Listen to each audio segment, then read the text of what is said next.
Redmi Note 11 Pro স্মার্টফোনটার global ভেরিয়েন্টটা ভালো কিছু স্পেসিফিকেশনের সাথে চলে এসেছে। আর এই ফোনটাতে 108 মেগাপিক্সেলের ক্যামেরা সেটআপের পাশাপাশি 67 ওয়াটের চার্জিং স্পিড, 120 হার্জের AMOLED ডিসপ্লে সহ আরও বেশ কিছু অ্যামেজিং ফিচার থাকছে। তারপরও প্রশ্ন থেকেই যায় যে এই ফোনটা আদৌ কি আপনাদের জন্য ভালো হবে কিনা। ইনফ্যাক্ট Note 11 Pro ডিভাইসটার চাইনিজ ভেরিয়েন্টের সাথে এই ভেরিয়েন্টটা টক্কর দিতে পারবে কিনা। So hey guys, Shanto here. সর্বপ্রথমে জানাচ্ছি Redmi Note 11 Pro স্মার্টফোনটার গ্লোবাল ভেরিয়েন্টের বক্স কন্টেন্ট সম্পর্কে জানিয়ে। ফোনটার মধ্যে আপনারা 65 ওয়াটের চার্জিং ব্রিকের পাশাপাশি silicone TPU case, sim ejector tool, USB type C data cable সহ ডিভাইসটিকে পেয়ে যাবেন। ডিজাইনগত ক্ষেত্রে অনেকটাই Note 11 Pro স্মার্টফোনটার চাইনিজ ভেরিয়েন্টের সাথে গ্লোবাল ভেরিয়েন্টের সম্পর্ক রয়েছে। তবে ক্যামেরা বাম্পটা যদি আপনারা একটু ভালোভাবে খেয়াল করেন তাহলে Mi 10T স্মার্টফোনটার মতোই ক্যামেরা বাম্পের সাথে আসে Note 11 Pro স্মার্টফোনটার গ্লোবাল ভেরিয়েন্টটা। মানে হচ্ছে গিয়ে মেইন ক্যামেরা সেন্সরটা এবার ক্যামেরা বাম্পের সাইডে না দিয়ে মাঝ বরাবর রেখেছে Xiaomi। আর এই ফোনটা এক হাতে ইউজ করার ক্ষেত্রে পারফেক্ট না হলেও আপনারা দুই হাতে এই বড় ডিভাইসটাকে ইউজ করতে পারবেন, যার ওজন হচ্ছে গিয়ে 202 গ্রাম আর 8.1 মিলিমিটার থিকনেসের সাথে আসে Note 11 Pro স্মার্টফোনটা। সো বক্সে আকারে ডিজাইনের সাথে আসা এই ফোনটার ডিজাইন আপনাদের কেমন লেগেছে অবশ্যই কমেন্ট করে জানাবেন। ডিসপ্লে সেকশনে চাইনিজ ভেরিয়েন্টের স্মার্টফোনের মতোই 120 হার্জের সুপার অ্যামোলেড প্যানেলকে ইউজ করা হয়েছে ফ্রন্টে, যেখানে কিনা একদম ছোট্ট আকৃতির পাঁচুল কাটআউটের মধ্যে 16 মেগাপিক্সেল সেলফি ক্যামেরা পাওয়া যাবে। এছাড়া এই ফোনটার ডিসপ্লের বেজেল একদম নেই বললেই চলে। ফ্ল্যাগশিপ স্মার্টফোনের মতোই পাতলা বেজেলের সাথে আসে Redmi Note 11 Pro স্মার্টফোনটার গ্লোবাল ভেরিয়েন্ট। এখানে ডিসপ্লের মধ্যে HDR10 এর সাপোর্টের পাশাপাশি সর্বোচ্চ 1200 নিটসের পিক ব্রাইটনেস পাওয়া যাবে। তো এ থেকে হয়তো আপনারা বুঝতেই পারছেন যে তীক্ষ্ণ রোদের আলোতেও ফোনের ডিসপ্লের সবগুলো কন্টেন্ট একদম ভিজিবল হবে। তাই ঘরের বাইরে যারা কিনা ফোন ইউজ করে থাকেন রেগুলারলি তাদের জন্য এই ফিচারটা অনেক বেশি কাজে আসবে। কর্নিং গরিলা গ্লাস 5 এর প্রোটেকশন রয়েছে ফোনটার উপরে।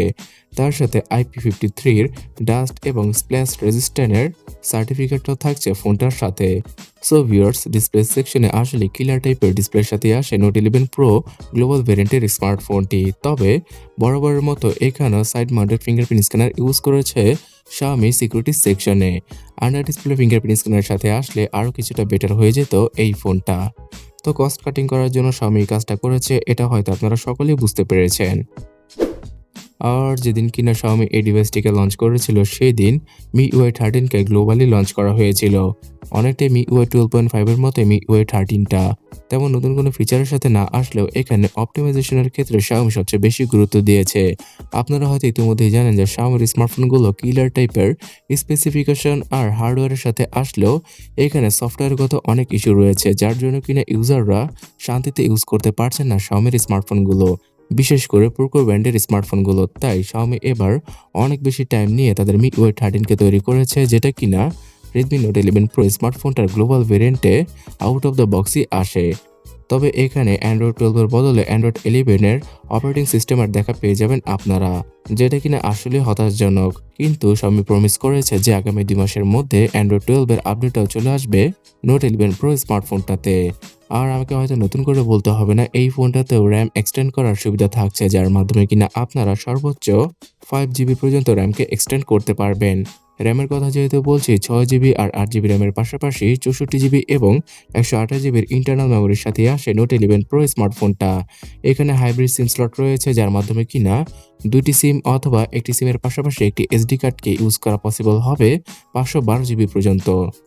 আর এই ফোনটার স্টোরেজ টাইপ হচ্ছে গিয়ে UFS 2.2 এর। সো বাজেট অনুযায়ী এখানে UFS 3.1 এর স্টোরেজ টাইপটাকে ইউজ করা পসিবল হয়নি, বিকজ এই ফোনটাতে ইউজ করা হয়েছে মিডিয়াটেকের G96 SoC, যেটা কিনা 12 ন্যানোমিটার ফেব্রিকেশনে তৈরি করা একটি অক্টাকোর SoC।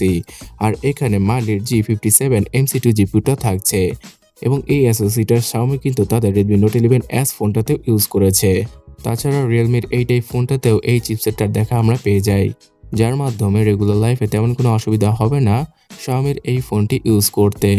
তবে এখানে আরও ভালো চিপসেটকে ইউজ করলে আরও ভালো হতো, বিকজ বর্তমানে মিডিয়াটেকের এই G96 প্রসেসরটা আরও কম বাজেটের স্মার্টফোনে আমরা দেখে আসছি।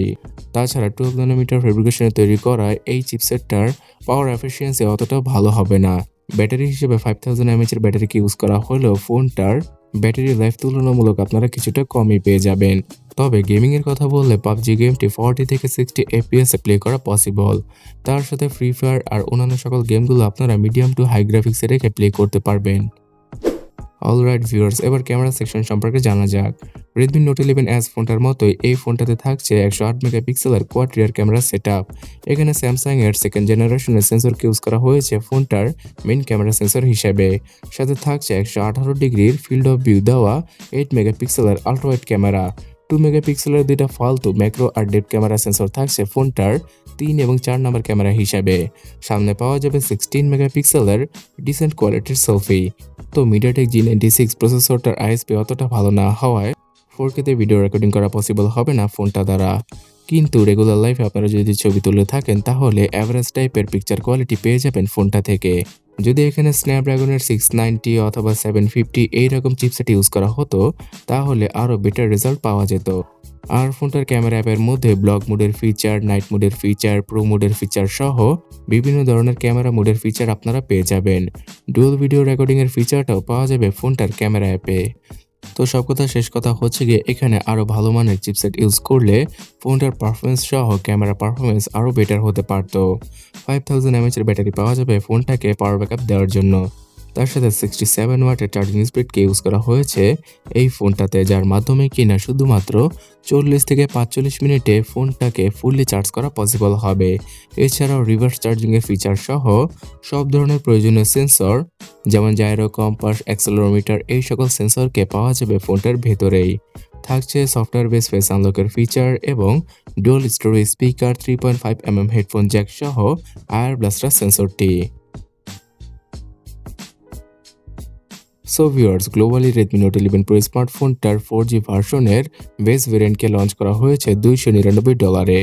তাছাড়া আর্লি বার্ডসের মাধ্যমে পারচেস করলে $259 পাওয়া যাবে এই ফোনটি, যেটাকে কিনা বাংলাদেশি টাকায় কনভার্ট করলে 23,000 টাকার মতো পড়ে এবং ইন্ডিয়ান প্রাইসে কনভার্ট করলে 20,000 রুপির মতোই পড়ে।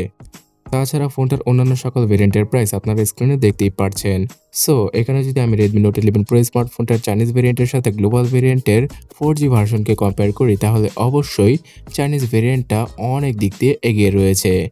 কারণ সেই ফোনটিতে মিডিয়াটেক ডাইমেনসিটি 920 5G প্রসেসরের পাশাপাশি 5160 mAh এর ব্যাটারি এবং 67 ওয়াটের চার্জিং স্পিডটা রয়েছে। তো এই কারণে গ্লোবাল ভেরিয়েন্টের 4G ভার্সন থেকে চাইনিজ ভেরিয়েন্টের 5G ভার্সনটা অনেক বেটার। তাই আমি দোয়া করব যে এই 4G ভার্সনের স্মার্টফোনটা যাতে করে বাংলাদেশে না আসে। আর যদি এই Note 11 Pro স্মার্টফোনটার 4G ভার্সনটা বাংলাদেশে আসে তাহলে আনঅফিশিয়ালভাবে 25 থেকে 30,000 টাকার প্রাইসে আমরা এই ফোনটাকে দেখতে পেয়ে যাব। তো সেই প্রাইস পয়েন্টে অবশ্যই এই ফোনটা বাংলাদেশের মতো কান্ট্রির জন্য ভ্যালু ফর মানির স্মার্টফোন হবে না। তবে যাই হোক, আপনি যদি এখন 20 থেকে 25,000 টাকার সেরা 3টে স্মার্টফোন সম্পর্কে জানতে চান যেগুলো কিনা বাংলাদেশে পাওয়া যায় তাহলে এই ডান পাশের ভিডিওটাতে ক্লিক করুন অথবা কমেন্ট সেকশনটা চেক করুন।